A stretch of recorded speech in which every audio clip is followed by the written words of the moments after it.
I didn't raise my voice when Shane slid the folder across the table and told me without even looking up, "Your promotion review has been removed from the agenda." No explanation, no apology, just the quiet expectation that I'd swallow it the way I'd swallowed every extra project, every late-night emergency, every promise they'd dangled in front of me for years. What he didn't realize was that this time I wasn't backing down. I was finally done, and I had something he never expected me to use. My name's Logan Mitchell. I'm 47 years old, and for 15 years I walked through the glass doors of Redline Freight Systems, believing that hard work still meant something in this country. That showing up early, staying late, and holding an entire region's operations together would eventually earn the respect and promotion I'd been promised again and again. I'd built my career the old-school way, the way men my generation were taught to believe in. No shortcuts, no politics, just results. Look, I had a mortgage to think about. College tuition for my daughter Sarah coming up in 2 years. My wife Diana supported my career, but she'd started asking the questions any smart woman would ask. "Logan, when exactly is this promotion happening?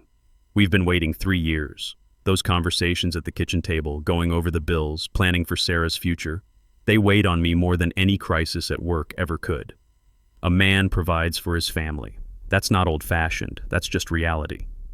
I coordinated freight across mountain passes during blizzards, rerouted full networks in the middle of wildfires, and held on-time delivery numbers our competitors couldn't touch, even on their best days. My military training from my Army Reserve days taught me something Shane never learned. You don't panic, you assess, you execute, and you take responsibility for the outcome. I knew every driver by name, every manufacturing client's quirks, every pressure point in our supply chain that could turn a late truck into a multi-million-dollar problem. When a crisis hit, people didn't call Shane, our VP, they called me. Somehow, he still sat in the executive meetings while I was the one stitching the region together hour by hour. I used to shrug it off, telling myself that recognition always comes later for guys like me. Quiet workers who don't brag, who don't play the political game, who just get the job done so the company can keep its promises to the customers who pay all our salaries. I didn't realize at the time how dangerous that belief was. Because while I was staying loyal, working those 60-hour weeks and missing Sarah's soccer games to handle weekend emergencies, Redline was slowly learning that I would save the day no matter how little they invested back into me. I was the one who built the winter logistics protocol that saved them nearly $2 million in penalties during the 2019 storms. I was the one who negotiated new carrier contracts when fuel prices spiked in 2021. I was the one who stopped a major client from switching to a competitor after Shane completely mishandled their account review last spring. And I did it with a calm face, steady voice, and a sense of duty I'd mistaken for pride. People called me the backbone of the region. Shane called me dependable. At the time, I thought that was a compliment. It took me much longer than it should have to understand that dependable is what executives call you when they know you'll carry twice the weight for half the reward, when you'll sacrifice your family time and personal life to make them look good to their bosses. My team trusted me in a way they never trusted upper management. Caleb Rodriguez would come into my office with a stressed look and say, "If you leave, Logan, this whole place will fall apart." I used to laugh it off, but deep down, I knew he was right. I'd trained them, mentored them, defended them when leadership tried to blame them for problems created by poor planning at the top. They weren't just talented, they were fiercely loyal, not to Redline, but to me. Ashley Brooks would stay late to help me solve routing problems that weren't even her responsibility. Hunter Davis would come in early to prep for client calls because he knew I valued thoroughness and attention to detail. And for years, that loyalty from my team was the only thing that kept me going through the disappointments and broken promises. I believed that loyalty meant something. I believed Shane when he said the VP seat was just waiting for final approval. I believed the promises because I wanted to, because I needed to, because after investing 15 years of my life and building my family's financial future on the assumption that advancement was coming, I couldn't imagine they would look me in the eye and lie. I was wrong about that. I can admit that now without shame. Because looking back, my biggest mistake wasn't trusting them. It was assuming that any company, no matter how polished its mission statement or how warm its holiday parties, would ever value quiet competence over their own comfort and political convenience. The day Shane proved that to me was the day everything began to unravel for him, not for me. But I'm getting ahead of myself. Let me tell you exactly how it happened, because the details matter when you're talking about 15 years of a man's career going down the drain in a single conversation. I remember every detail of that Friday afternoon, the way you remember the moment a doctor says the word cancer. Nothing dramatic at first, nothing loud or explosive, just a tone, a posture, a shift in the air that told me something irreversible was coming. Shane had scheduled the meeting 3 months earlier, labeling it final review and transition planning. I'd repeated that phrase in my head for weeks, letting myself believe that after 15 years of carrying Redline's operations on my shoulders, I would finally get the title and authority that matched the work I'd been doing for years. Hell, I'd already started mentally planning how to tell Diana and Sarah, how we could finally breathe a little easier about the mortgage, maybe even start looking at those better colleges Sarah had her eye on. By the time I walked down the hallway toward his office at 2:59 p.m., I'd already rehearsed how I'd accept the promotion with professionalism, how I'd thank him, even though we both knew the promotion was something I'd earned long before he ever acknowledged it. What I didn't rehearse was how to respond to what actually happened. Shane didn't even look up when I stepped into his office. He was staring at a stack of papers, tapping a pen like he was waiting for an Uber, not for the man who'd saved his career more times than he realized. That should have been my first warning sign. In the Army Reserve, we learned to read body language, to assess situations before they went sideways. Shane's posture was all wrong, defensive, avoidant, guilty. "Have a seat," he said, still not making eye contact. I sat, adjusting my tie, trying to ignore the cold heaviness gathering in my stomach. We'd had dozens of meetings together over the years, but never one that felt this wrong. My gut instinct, honed by years of military training and crisis management, was screaming that this wasn't going where I expected. Finally, he set the pen down, leaned back in his chair, and exhaled with the kind of forced heaviness people use when they want to appear burdened by a decision they actually benefited from. "I'm going to get straight to it," he said. The board decided to pause the VP expansion for now. I blinked once, slowly, waiting for him to clarify. He didn't. "Pause," he repeated like the word tasted better the second time. "They feel the timing isn't right to add another executive. Budget concerns, economic pressures. You know how it is." He finally lifted his eyes to mine, and for a split second, I saw it. The flicker of something he didn't control fast enough. Guilt, fear, avoidance. The look of someone who had known this meeting would end like this long before I walked into the room. "But Shane, the promotion package was already approved," I said, voice steady, even though my chest had tightened. I was thinking about the conversation I'd had with Diana just last week, about finally being able to relax our budget, maybe take that family vacation we'd been putting off for 3 years. "You told me the final step was just documenting the transition timeline. Did something change?" "Look, these things happen," he replied, shrugging in a way that reminded me of a teenager pretending not to care. "Priorities shift, budgets tighten. You know how it is. We all have to adapt." Adapt. That word hit harder than I expected, especially coming from someone who'd never had to adapt to anything more challenging than choosing which restaurant to expense for lunch. I'd been adapting for years. Adapting to being overlooked, adapting to doing work 2 levels above my pay grade, adapting to every last-minute emergency the executives couldn't handle. I'd adapted my family life around this job, missed dinners, soccer games, family time, all because I believed the company would eventually recognize what I brought to the table. Adaptation was the only reason Redline was still standing, but now he was weaponizing it, using my loyalty and work ethic like a cushion for his decisions. "I understand budget shifts," I said, fighting to keep my voice level. "But compensation was tied to responsibilities I've already taken on. If the title is delayed, is the salary at least being adjusted to reflect what I'm actually doing here?" That was the moment he broke eye contact again. The moment I knew this wasn't about budgets or timing. This was about something else entirely.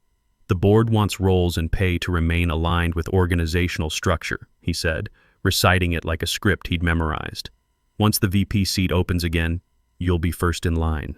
First in line. I'd been first in line for 2 years. It was the same line they'd been feeding me since 2022. The same carrot they dangled to keep me quiet, to keep me grinding through 16-hour snowstorm reroutes and midnight freight reassignments that made Shane look like he had impeccable leadership instincts to his bosses.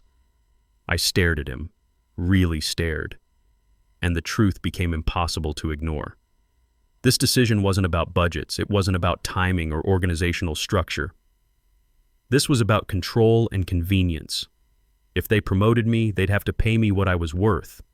If they kept me where I was, they could squeeze every ounce of operational expertise out of me without giving me the authority or recognition I'd earned 10 times over.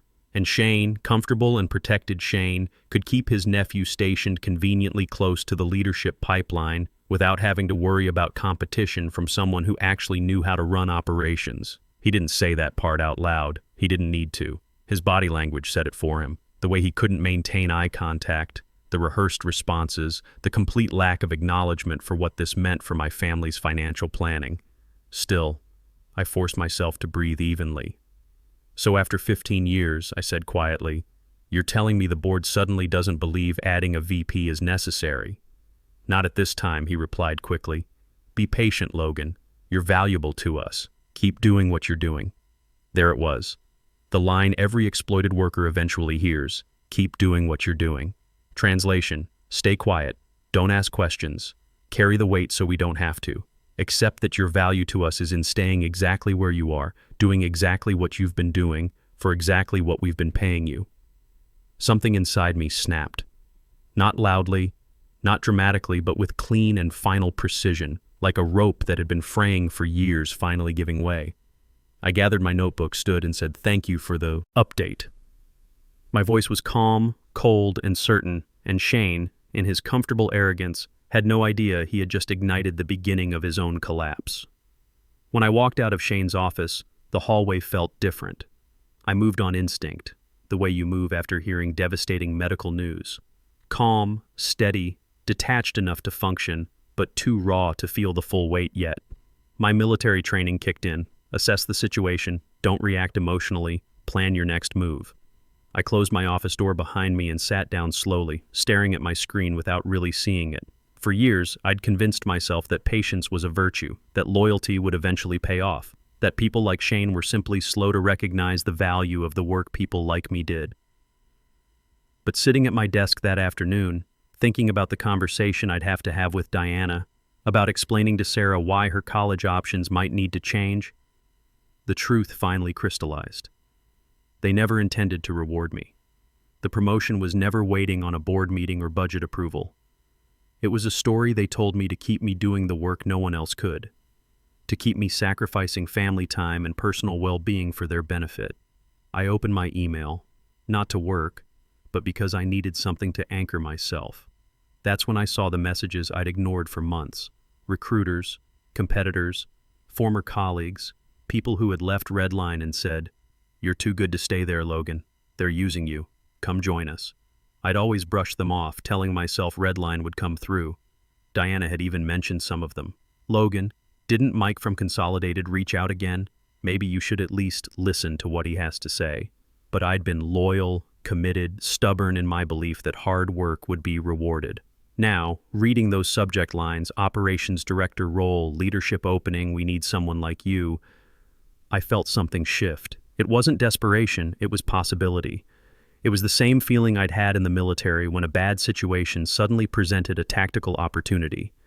The email that stopped me cold was from 3 weeks earlier, from Brady Coleman, CEO of Summit Flow Logistics. I'd heard the name whispered with equal parts respect and envy in industry circles. He'd built Summit Flow from a local carrier into a tech-driven powerhouse challenging national brands like ours. The subject line was simple: would you consider a conversation? "Logan, I've followed your work for years. Your operational strategies at Redline have become reference points in our hiring and training programs. If you're ever open to leading at a higher level, we have a VP seat that needs someone with your instincts and experience. I'd value the chance to speak with you directly. Brady." There it was. Direct, clear, no games, no carrots on strings. A real offer from someone who didn't need to be convinced of my worth, who had done his homework and knew exactly what I brought to the table. My fingers hovered over the keyboard. Part of me felt disloyal, like I was betraying something sacred. Part of me felt furious that I even felt disloyal after what Shane had done. But the strongest part, the part that remembered what it felt like to be a provider, a leader, a man whose expertise was valued, that part felt something I hadn't felt in years. Freedom. I typed a reply without hesitating. Brady, thank you for reaching out. I'm available this weekend if you still have time. I hit send before I could talk myself out of it. It was 4:22 p.m., 38 minutes after Shane told me to keep doing what you're doing, 38 minutes after 15 years of loyalty officially expired. My phone buzzed almost immediately. A new email. Brady had responded faster than Shane typically replied to urgent operational crises.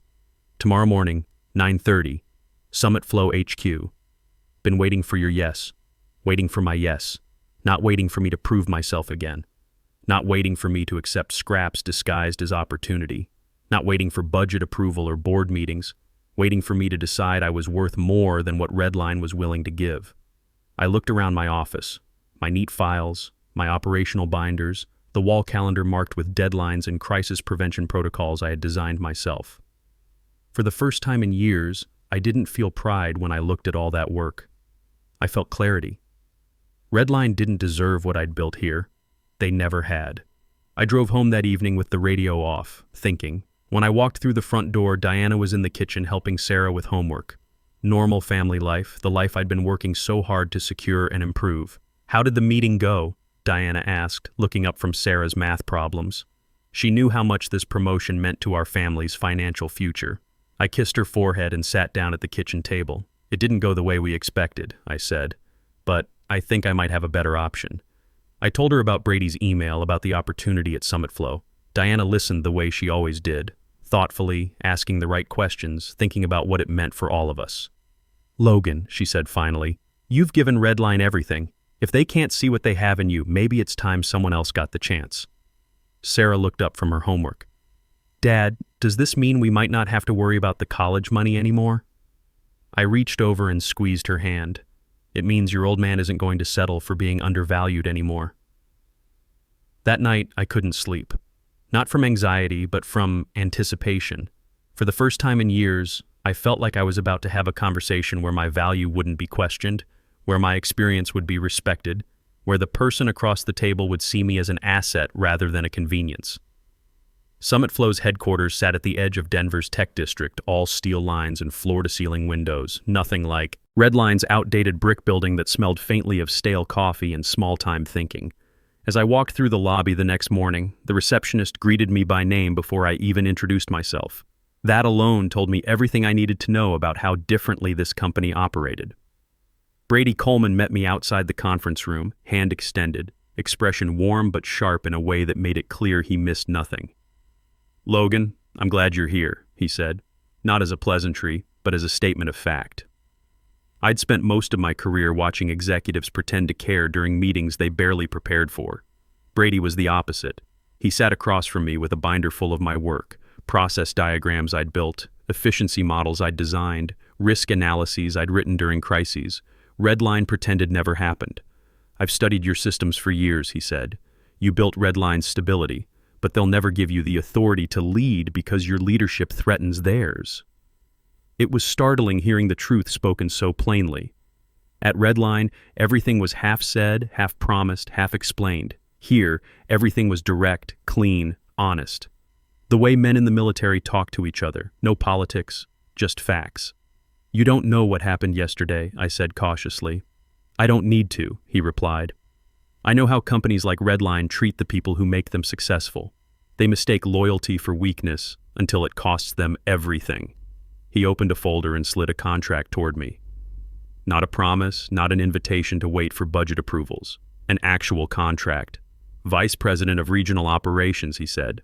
Full authority, salary that reflects what you're actually worth, performance equity, and the freedom to build your team without interference.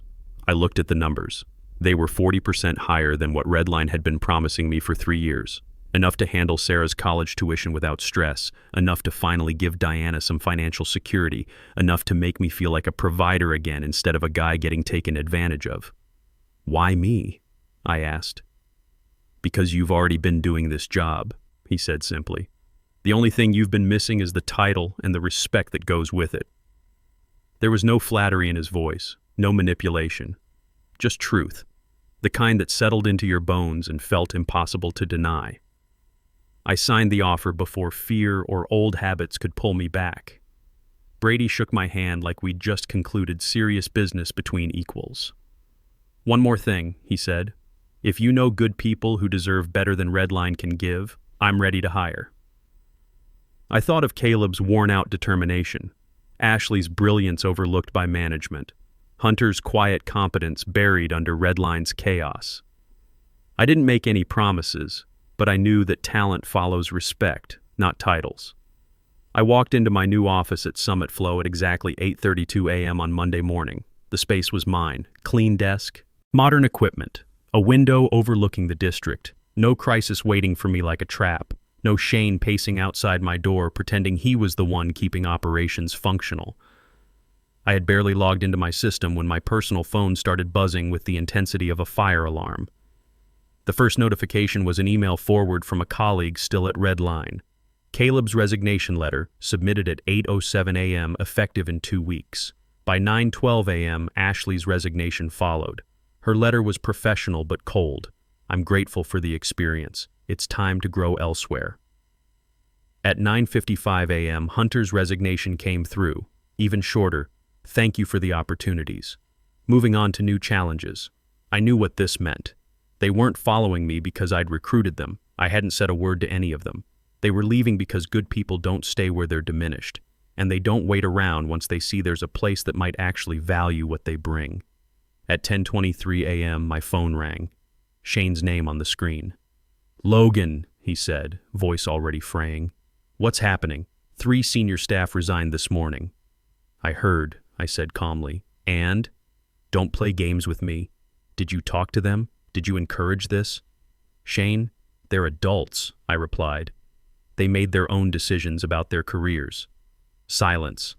Heavy, panicked silence that told me he was finally seeing the cliff he'd been walking toward.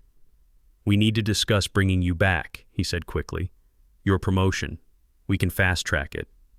"The one you paused indefinitely?" I interrupted. "That promotion? Look, things change. Priorities shift. We can make this right." "That won't be necessary," I said. "I'm VP at Summit Flow now." His sharp intake of breath cut through the phone. "Logan, they're our competitor. They're the company that offered me what you wouldn't." I didn't raise my voice. Quiet truth hits harder than yelling ever could. The thing about operational collapse is that it doesn't start with an explosion. It starts with silence. An email unanswered. A shipment delayed. A client question no one can answer because the person who knew the answer isn't there anymore. Within a week, Redline's on-time delivery dropped 10%. The winter protocol I'd built failed because no one understood how it worked. Client complaints started rolling in. Shane hired a consultant at $15,000 a week to try to reverse engineer systems I'd built over 15 years. But you can't buy back institutional knowledge. You can't rebuild trust once everyone's watched you squander it. 2 weeks after Shane told me to be patient, he called again. This time, desperation had replaced arrogance. "We can't survive this, Logan." "Then you should have treated the people who kept you alive better," I said. In the months that followed, Redline's story became a case study in how not to manage talent. Industry conferences used their collapse as a warning for executives who believed good people were replaceable. At Summit Flow, I built something better. My team from Redline joined me within 6 months, thriving in an environment that valued competence over politics. We landed contracts with companies that had grown tired of Redline's instability. 1 year later, I spoke at a leadership forum about workplace loyalty and respect. The audience was full of guys like me, experienced, capable, undervalued. I told them what I wished someone had told me sooner. "Your loyalty should never be cheaper than your self-respect," I said. "And when someone shows you they don't value what you bring, believe them the first time. Sometimes walking away isn't giving up. Sometimes it's the strongest thing a man can do." Because the collapse of Redline wasn't my revenge. It was just what happens when you finally stop carrying weight that was never yours alone to bear.